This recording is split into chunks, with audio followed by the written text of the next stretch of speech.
You're listening to Breakfasters here on Triple R with Jeff, Geraldine and Sarah. Zach's Ceremony is a new documentary. It's opening in cinemas across the country today.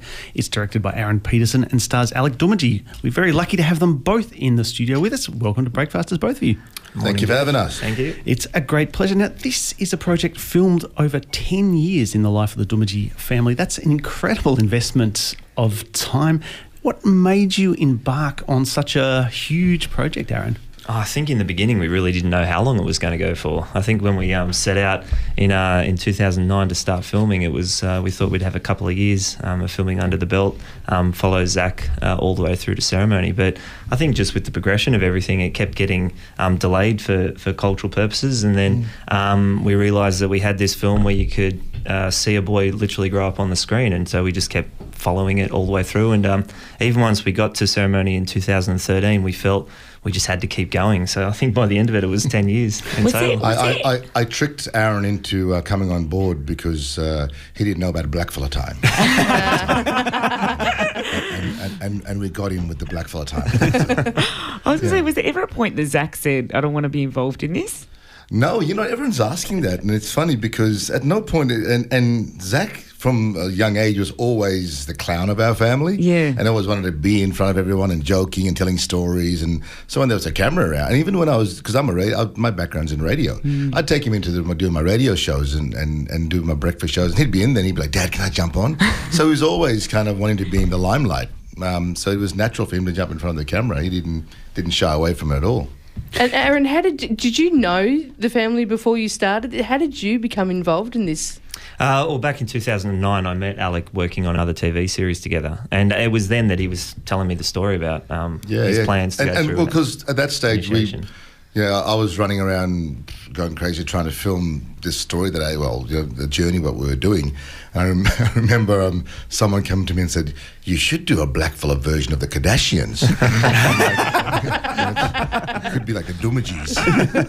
And I actually think they've actually done one now with an Aboriginal family over in Western Perth, Australia. Yes. Yeah. Anyway, and then when Aaron and I got together, we was doing the show, and I said, look, dude, I'm looking for a partner to come on board to do this. And, I was just lucky because I found someone that was, open to what I was trying to do and help, raise the bar of where we were going and, basically turn the film into what it is today. So, For me, one of the most confronting parts of the film is the footage you have of the missionaries telling the young kids that their culture comes from the devil and that they need to renounce it if they want to be saved. How much damage do you think that experience did to the people of Doomadgee? I mean, there's some extraordinary statistics in the film. I think you said 14 people committed suicide in the last year. How significant was that sort of cultural damage? There's been a lot of damage done due to the impact of missionaries. And it's funny, you're the first one that actually has asked a question about the impact of missionaries. And thank you for that, because it's a controversial topic that we need to address and we need to speak about. And we address it in the film because we need to show the symptoms, where it stemmed from, where these issues have stemmed from. And a lot of it is because of disconnection from culture. And part of that was, back in the day when the missionaries came out, they came for a purpose to, civilize us savages and teach us about the truth with what they've learned. But they forgot that, and they didn't understand that we also had a belief system that we were practicing for, nigh on 60,000 years.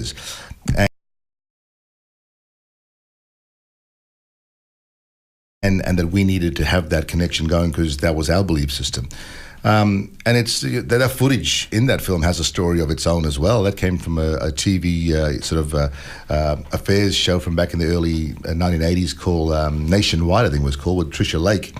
And a guy called David Trigger, professor, anthropology in universities, came and done a lot of work with my family back in the 70s around our land trust, the land claim we got through land rights back in the 70s and 60s. And he is on that program. But it's funny because when we were looking for permission to use it, we walked into a room and another documentary called Frack Man, which was a part of our group at Good Pitch, she was involved with that Frack Man show. And we walked in the room and it was this Tricia Lake. We're like, wow, we've been trying to find you to use this footage. She said, no worries, you can have the footage, and that's where it came from. But this, the film, it's bigger than that one topic, mainly because all the other issues we try to address. But what we're trying to do is say, well, this is what's happened. This is the truth. How do we move forward from here? How do we right the wrongs of the past? How do we address these injustices? And it's something that we have to walk together. The path has to be done by both of us, by white and black Australia. It's not just a black fella story. It's not just a white fella story. It's an Australian story. It's our story. And the only way we're going to fix it and resolve it is by working together. I was actually struck in the second half of the film. The images that we see of Doomadgee, of this remote community, are actually really positive and they're really beautiful. And as I was watching it, I thought, I never really see this on TV. Like when I see news reports, it's always about kind of the bad stuff that's going on. And I mean, did you intend to do that? Yes. Yeah. Yes, because we were sick of the negative stereotypes about Aboriginal communities and Aboriginal people. We had enough of that. Yeah. That time's done. Yeah. You've had a go at it. Let us tell it from our let's tell it from our perspective. We wanted to show the beauty that we as Aboriginal people see through our eyes about our community and our people and our culture and our existence. And we want you to come on and see that from our perspective. Because if we can get you to, come into our world and see why our community means a lot to us, why our country means a lot to us, why our culture means a lot to us, then it'll be a great, better understanding between our two different tribes, so we can kind of, again, find some meaningful way forward. Aaron and I sat down, and there were scenes in the film. I said, look, we have to show the beauty of the country. The country has to be the other star in this film. And we have to show the beauty of the communities and why they're important. Because, a couple of years back, the federal and state governments was on this rampage to close down Indigenous communities and saying that, there wasn't any need for them anymore and, whatever reasoning they have. But I did a talk at the Sydney Opera House at TEDx, and I said at that TEDx talk, I said, I'm a perfect example why those communities are important, because I'm a product of those communities. And the reason I've been able to do what I'm doing out in the mainstream is because of my experiences and my lifestyle that I had in my Aboriginal community, around my people, around my elders, and around those old stories that have been passed down. So, this film hopefully explains that a little bit better, because I know over the years it's been hard to articulate why our culture and our history and our communities are important. And I always say to Aboriginal fellows, I say to them, this film is everything you've ever wanted to say. We've captured it in the best we can over 93 minutes, and we put it up there for everyone to see. Well, I was going to say something about that too, because it struck me that this film's sort of structured around Zach's challenge to come to terms with being an adult, but it also seems to be it's partly about your struggle to be a good father and your sometimes quite strained relationship with your son. There's been a lot of talk about Indigenous fathers recently. I mean, raising teenage kids is always difficult for everyone. Is it particularly hard when you're also trying to educate them about Indigenous culture as well? Well, you got to remember, Aboriginal people have to be doubly better at everything in this world today to be considered an okay guy. So when it comes back to, I remember when I got into radio, I said I got to be a better radio announcer than a white fella, because I need to show them that I'm worthy of being in that booth with them.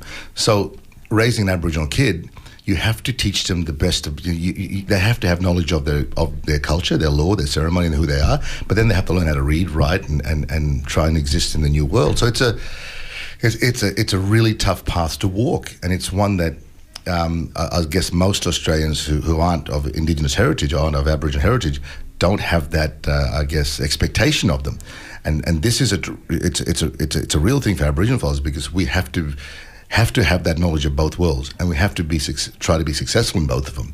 And unfortunately, I think that's lost on mainstream when it comes to how come this fellow isn't succeeding, how come that fellow isn't succeeding, because we have to try and take on not just your educational system but our own educational system as well.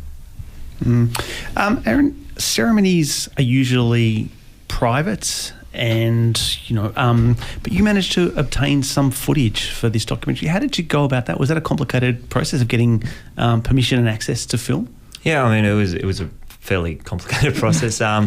For me, being a white man walking into those communities or the homes of the local people, and even the way Alec introduced me to everybody, to his people and community, it was challenging.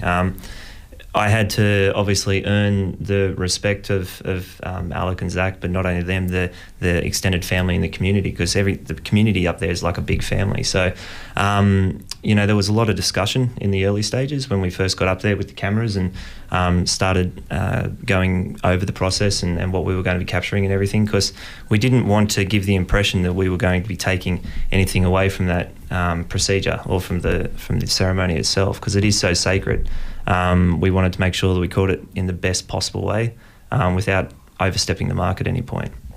And on top of that, the film had to be told from an Aboriginal perspective. It had to be told from our people. We had to lead those stories. We had to lead those ceremonies. And, this is the first documentary that's definitely done it to the ladder of what's right by our mob. And I'm very proud that Aaron was, open enough to come along and just let everything roll out and happen in front of him and be led by our elders and our law keepers. Because if we hadn't done that, we would have not gotten the permission and the respect to capture what we have on film. So who do you see this film as being for, and what do you hope people get from watching it? I set out to make an international documentary film about the beauty of my culture and my people, and tell a story. Use the universal story of a father and son at the heart of it, and tell the story through the eyes of a child. That's what my intentions were. And we aimed it at an international audience for a purpose, because we want the world to, see what's happening in Australia, and we want Australia to champion this film, and that's both white and black Australia. I'm talking about everybody in this country. We want them to champion and go, yeah, we're proud of this film, we're proud of the stories in it, and it's the truth, and we need to be mature enough as a nation to own up to it and speak about it and bring it out in the open. So, I've always envisioned making a full feature-length documentary film to go out to the world, and I believe, after the past 12 months showing it around the different big film festivals, it's done that, it's achieved that. So now what we need is for Australia to come out and champion in our backyard. Now we need you guys to get out there and buy tickets and come and see the film and see what we're speaking about, because we believe that if we can, popularise Aboriginal culture and the Indigenous heritage in this country, it'll become popular amongst our white brothers and sisters, so that we can, educate each other and have a better understanding. I've got to ask this because the film ends with Zach and it's all about him. How is he feeling at the end of this process, and how's he going now? He's exhausted. Is he? He's trying to get a teenager out of bed to come and do a radio interview. Look, he's a very, very bright young fellow, and he's got the world at his feet at the moment. He just finished high school last year, so he's sort of finding his feet and what he wants to do. He's like any other teenager. People after they see the film, they expect Zach to give them the meaning to life. They put him up and think he's Gandhi or the Dalai Lama or something. I mean, no, we still butt heads, we still argue. He's still, we're still father and son, but he's certainly. Weighing up his options. He loves music. He wants to be in, production. He would like to produce music. He obviously probably got an opportunity now if he wants to be an actor or go into film. That's up to him. He's got a platform to do that. But he's not rushing at anything. He's just taking his time, and whatever he does next, we'll certainly support him the best we can. Well, tell him to send a demo to Sarah. She'll play some of his music. Oh, yeah. We were just talking about this earlier. I said to the fellows that I'd love to meet Briggs and introduce him to Briggs or one of the Indigenous hip hoppers or rappers around town. There's a fair few of them, and see what he can do, because you never know. The film is Zach's Ceremony. It's opening in cinemas across the country today. We've been talking to director Aaron Petersen, to star Alec Doomadgee. Thanks so much, both of you. Thanks, Thank you very much for having us. You're much blah.